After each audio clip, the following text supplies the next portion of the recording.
ஏனென்றால் 150 சங்கீதங்களிலே 73 சங்கீதங்கள் தான் தாவீது எழுதினது. Nur David hat nur 73 Psalmen verfasst.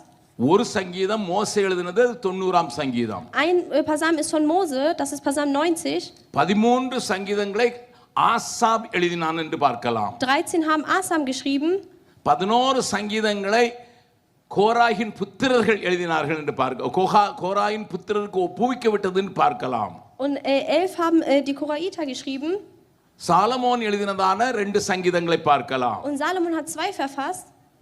இதெல்லாம் உங்களுக்கு புதுசா தெரியுது என்ன? Das ist bestimmt neu für euch, oder? எல்லா ஆராதனையிலும் மாறி மாறி வாசிக்கிறோன்னு மாறி மாறி தான் வாசித்தீங்களே வழியே அது யார் எழுதுனது எதுக்கு எழுதுனதுங்கிறத நம்ம ஆராய்வது இல்லை. Aber ihr liest das euch nur durch, ohne zu überlegen, wer hat es denn verfasst eigentlich? ஆகையினால இந்த 107ஆம் சங்கீதம் யார் எழுதுனது என்று தெரியாது. Wir wissen nicht, wer Psalm 107 verfasst hat. ஆனால் இந்த சங்கீதம் அழகான உண்மைகளை நமக்கு சொல்லுகிற சங்கீதம். Aber